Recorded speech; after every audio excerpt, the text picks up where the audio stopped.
I think there's a lot of great stuff happening with Tesla right now. There's, of course, the stock price is up, the stock price is down. At the moment, it's up a little bit. I think there's some influencer who was bragging that he sold at 250, and of course now it's around 300. We have the infamous Barry Black, some call him Gary Black, saying that Uber and Lyft will have low cost self-driving vehicles to compete with Tesla. The same day that Tesla starts its ride-sharing network, apparently Uber and Lyft will have ride-sharing, driverless ride-sharing at lower prices than Tesla. I don't know how they're going to do that, but apparently they're going to do that. Certain topics to talk about. It is May 11th. We expect that Tesla will begin the Robotaxi network in Austin in June. Some people are saying June 1st. I'm a lot less optimistic about June 1st as a start date, but I think there's a really strong chance we will see the Robotaxi network start in Austin. Some people were saying June 9th, 6-9, because 69 is a popular number in the Tesla community. I think there's a really strong chance we will see it start up in Austin in June. They're saying 10 to 20 vehicles for a start, and then test it out, make sure it's working, and then grow it. And I believe they're already doing substantial supervised robotaxi networks in California and Texas already. And so they're laying the groundwork for it. And I believe this is a new version of FSD that also listens to audio and may have some other features we don't know about yet. I think there's a whole lot to this.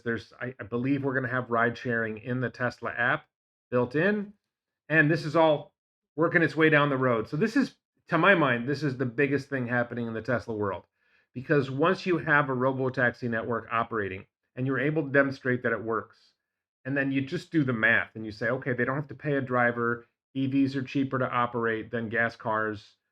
The Cybercab is going to be a low cost vehicle when you amortize it over 500,000 miles or 1,000,000 miles. The costs get down to like 15 cents or less per unpaid mile and 30 cents or less per paid mile. So you're able to deliver rides at 50 cents a mile and still make a substantial profit. It'll be a long time before you get to 50 cents a mile because of demand. Right now, I think Uber and Lyft are $3 a mile, $2.50 a mile. So the minute you go down to 2.50 or $2 a mile, you're basically going to take all of Uber and Lyft's market, and it's going to grow because over time, I expect that Tesla will not be able to lower price too much, because if you lower price too much, demand is too high and people have to wait too long, and that's not a good look for your service. So initially, I expect that they will price the same as Uber and Lyft or just below. And then over time, they will, as they expand the number of vehicles in the network and they start having 1 minute wait times, or 0 minute wait times, right? If they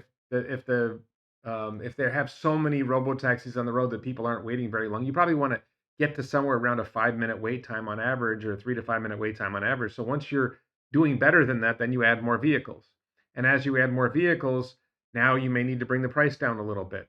And over time, when you start at $2 a mile, okay, you're just taking Uber, Lyft, and taxi riders. As you drop down to $1.50 a mile, this is something most people are fortunately not aware of. If you have problems in your life, like a DUI on your history, bad credit, then your insurance costs are higher. You may have other costs that go along with driving a car. And so the average American pays about 70 cents a mile for owning their car. But there are people who pay a lot more. There are people who pay more than $1 a mile, more than $1.50 a mile. So as you bring the price down to, and I just say, having been a drunk driving defense lawyer, a lot of people who drive drunk would rather not drive. They don't have a choice because they have to get to their work. So if you offer them an alternative that's roughly the same cost as driving their own car, and now I don't have to worry about getting a DUI, I honestly can start drinking again and not worry about it. Some people want to keep drinking and they just want to stop driving. So you expand the market to people who don't normally ride Uber and Lyft because it's too expensive, and they rely on their own car.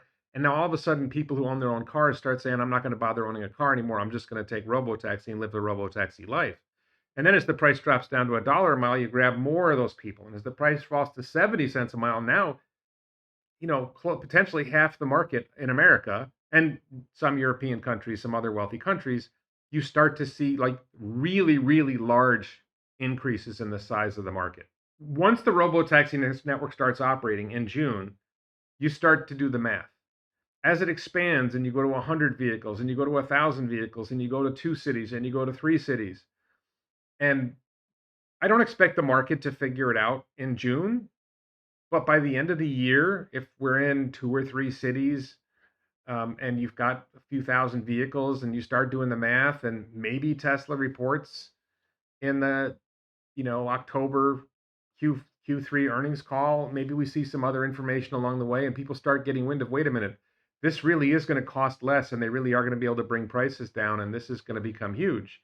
That's when the market starts to figure it out. And the value of Tesla as a robotaxi company is 10x the value of Tesla as a car company.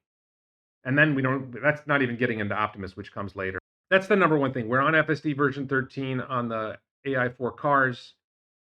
Whatever the next version is that's going to be in Austin, I don't know if that's an FSD version 14 or if that's an advanced version of FSD 13. We're seeing that coming. So FSD is obviously making great progress and we're heading towards a robotaxi world. And I think that's really exciting. And that's for a Tesla shareholder. I'm a Tesla shareholder, especially as someone who bought a lot of options, long-term options. The value of my options goes up dramatically. Like you 4x or 5x your gains that you would make on a stock. So I think that's a big deal for shareholders. And I think it's also a big deal if you just care about what the future of society is like. Because if you do take drunk drivers off the road, people who have a history of drunk driving, people have bad credit, they pay more for insurance because they're more risky. So if you take the worst drivers off the road and then you got the teenagers who raise their parents' car insurance rates dramatically, the parents start saying you don't need to drive a car, you can just ride a robo-taxis. You're taking the worst drivers off the road. You're making the road safer for everybody. Solar Up, thank you for joining. What's on your mind? How many car you think is needed for the U.S. country alone, or China, or Europe for the robotaxi? How many robotaxis does that each country? I don't know if you have that data. That's a tough question to answer. I think you'd start with this question: how many vehicles are on the road, right? And then you say, okay, a typical robotaxi replaces 5 vehicles. So if there's 100 million vehicles in the United States, which is probably an underestimate, then 20 million robotaxis would serve the entire market. China is a bigger country. I think that as you bring the ride price down below the cost of ownership, and there's a convenience factor for a lot of people, riding in a robotaxi is actually more convenient than driving your own car. You don't have to worry about parking. There's a lot of things you don't have to worry about. You may increase the number of miles people travel. And so you may go from the equivalent of 100 million vehicles to the equivalent of 150 million vehicles, and now you need 30 million vehicles instead of 20. I think the volume of people riding in robotaxis will increase the amount of traffic on the roads, and so you will end up having more vehicles. But 20 million is a good ballpark for the United States, and probably a similar number or larger in China. Europe's probably another 15, 20 million, maybe more. So there's room for, I don't know, 60 million robotaxis, 100 million robotaxis. I wanted to talk about Cybertruck because I hear a lot of people complaining about Cybertruck. The number one most important complaint and the most valid complaint is Cybertruck is too expensive. And we all agree with that. Tesla bulls agree. We want to see Cybertruck price come down. Elon wants Cybertruck price to come down. The Tesla team is working on lowering Cybertruck price. I think the base price for the long-range rear-wheel drive is $70,000 US before the tax credit. Then you go to 80 for the all-wheel drive, and then you go to, I think it's 100K or so for the Cyber Beast. I haven't looked at the pricing numbers, the higher end pricing numbers recently. I just saw the long-range rear-wheel drive price the other day. It's a lot for a truck. And what we know, and they haven't delivered the volume we expected. I just posted this. There's an article in Vice, which is useless media, but they're everywhere and a lot of people see it. Oh, Tesla has $800 million in Cybertrucks in inventory. That sounds like a big deal. The Tesla has 800, the way they write it, $800 million in Cybertrucks that no one wants to buy. Well, they have roughly 10,000 Cybertrucks in inventory. That sounds like a problem. Do you know how many vehicles United States car dealerships have in inventory? Yeah, just if you're just listening to this or you're watching this video, just take a guess in your head. All right, they're making a big deal about 10,000 Cybertrucks in inventory. I wonder how many vehicles car dealerships in general have in inventory in the United States. 2.69 million. There's no article about the, I don't know, $100 billion, $200 billion in inventory, $1 trillion in inventory that U.S. car dealerships have that no one wants to buy. But 10,000 Cybertrucks in inventory, and this is a problem. I'm not saying I'm thrilled about it. I'd love to see Cybertruck selling better.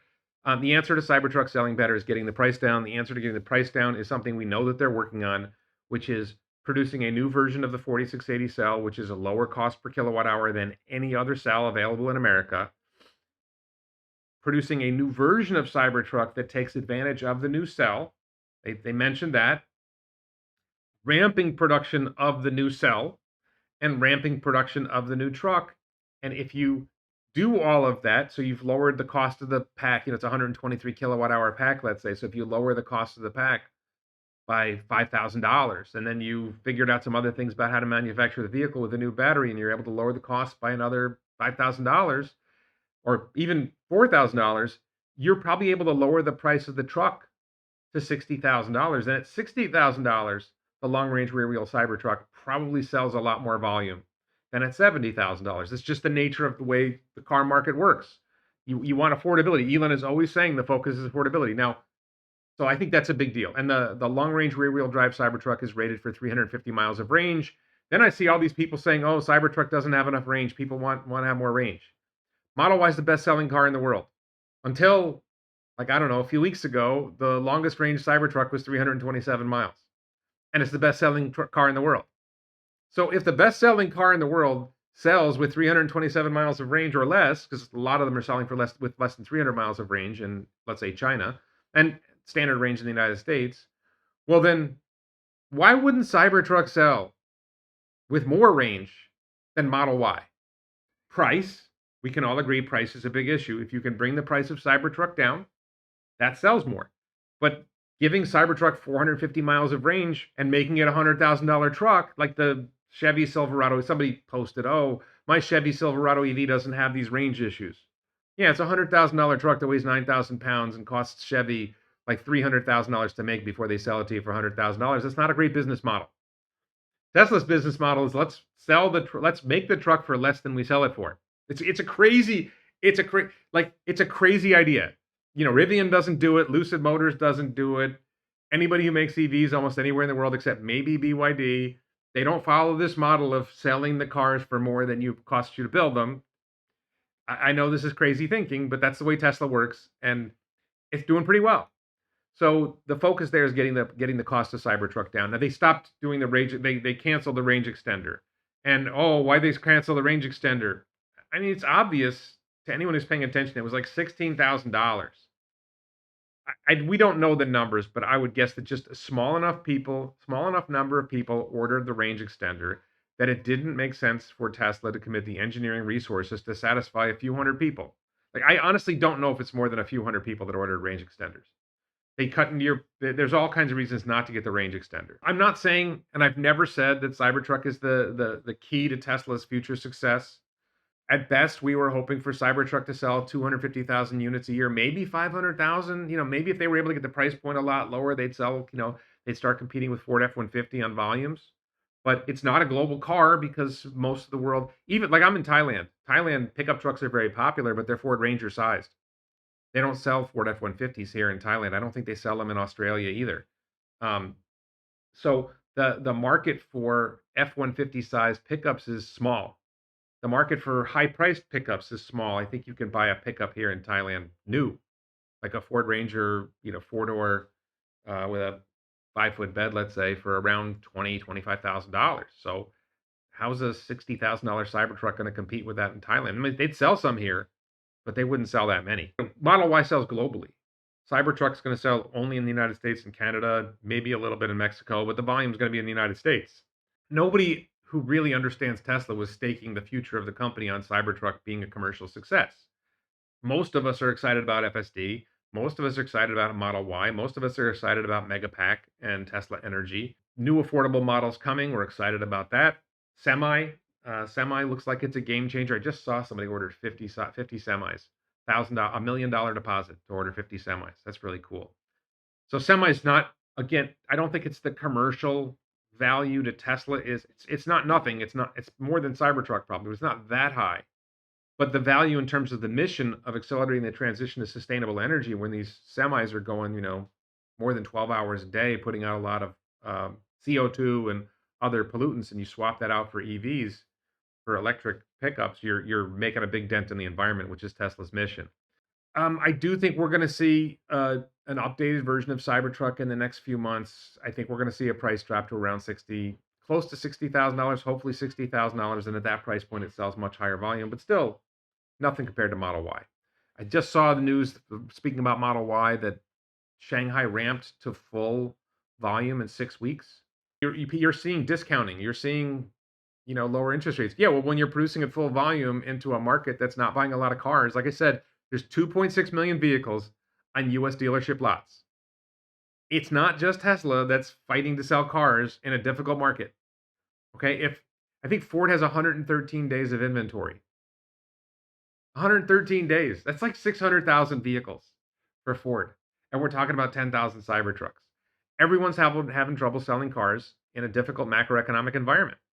This is just the way things are. And Tesla's going to ramp production of Model Y. I suspect that their manufacturing cost of Model Y has come down a bit, so they're able to lower pricing a bit, especially as they ramp production. So a lot of good news there.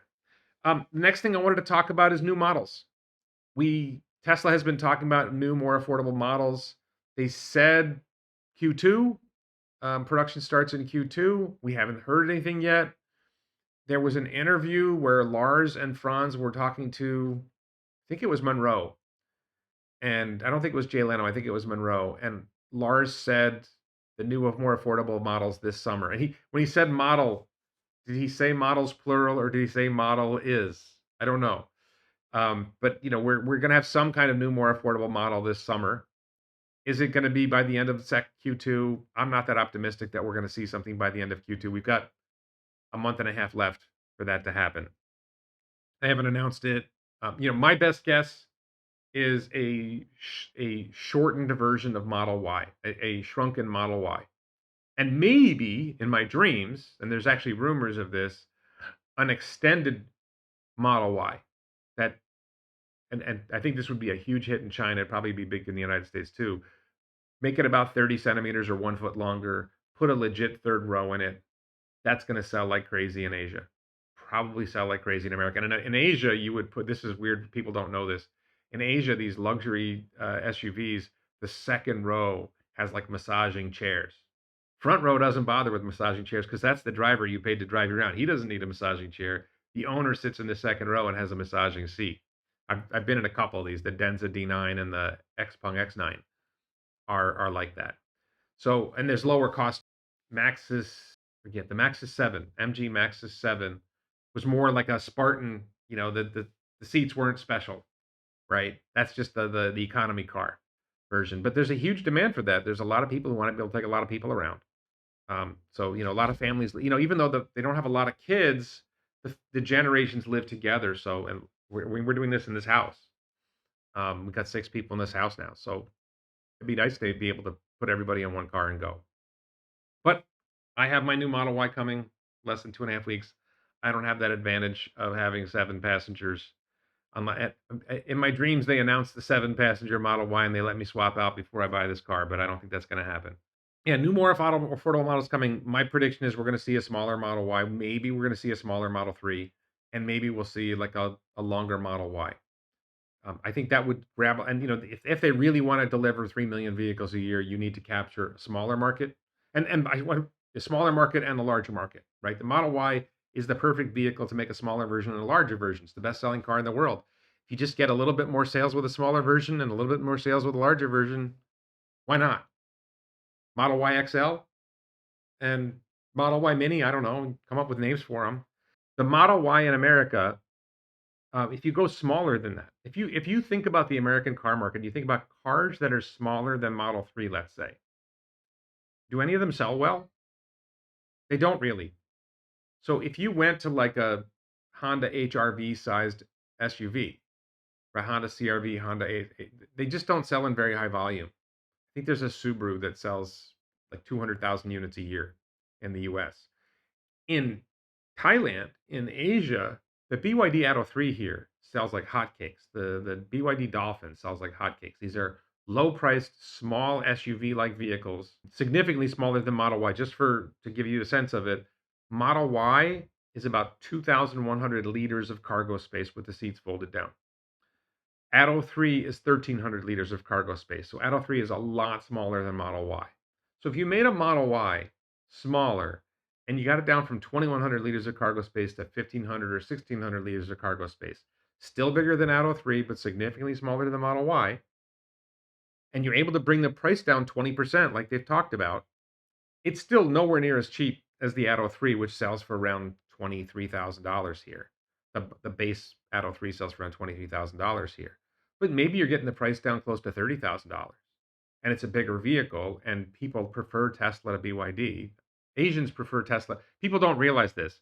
Asians don't respect Chinese brands mostly. They like Tesla as a brand. And if you go to Hong Kong, there's more Teslas than BYDs. Sell both. Why? Because Hong Kong Chinese are rich. What do rich people buy? They buy better cars. And Tesla sells better there. Let's just talk about the stock for a second. Stock is trading, I think, close to $300 a share. We're on a weekend, so we're not going to see any movement until Monday. I have no idea whether the stock is going up or down on Monday. Some people think because Trump is making progress in trade negotiations with China, that's going to boost the market overall. Maybe that brings the stock price up. I find that Tesla stock is highly unpredictable, and you're confident one thing's going to happen when the market opens, it goes the other way. So everyone thinks the market's going to go up on Monday. What we need is Jim Cramer to tell us what's going to happen so we know the opposite will happen. But I think if you look longer term, as you see FSD deploy, as you see Robotaxi network grow, as we start to see Optimus in some volume somewhere, we start to see videos leaking out maybe of Optimus, or maybe Tesla publishes videos of Optimus doing meaningful work in factories. Probably more of that in 2026 than 2025. That's I don't see short-term stock price movements. I think anybody who claims they understand short-term stock price movements, if they were correct, they would be a trillionaire already, and there are no trillionaires. So no one can really predict short-term stock price movements consistently, reliably, and effectively. But lots of people will tell you they can. But then it's a simple question. Well, if you can consistently and reliably pick short-term stock price movements, then you would invest $10,000 and turn that into $100,000, and then turn that $100,000 into $1,000,000. It wouldn't take very long. It'd take less than a few years, and you'd be a trillionaire. So I don't think it's real. I don't think people can do it. But medium term and long term, you can look and say, well, this is what I see a company doing. This is why this company is going to grow. And you can see the market doesn't get it. There's so much negative media spun about Tesla. There's so much misunderstanding about EVs. There's so much people don't appreciate the future of robotaxi. It's obvious to those of us who get it that robotaxi is going to be a reality, but a lot of people just don't understand it. Thanks everybody so much for listening. If you have thoughts, please reply to the post, and we'll talk to you in the future. Thanks very much. Bye bye.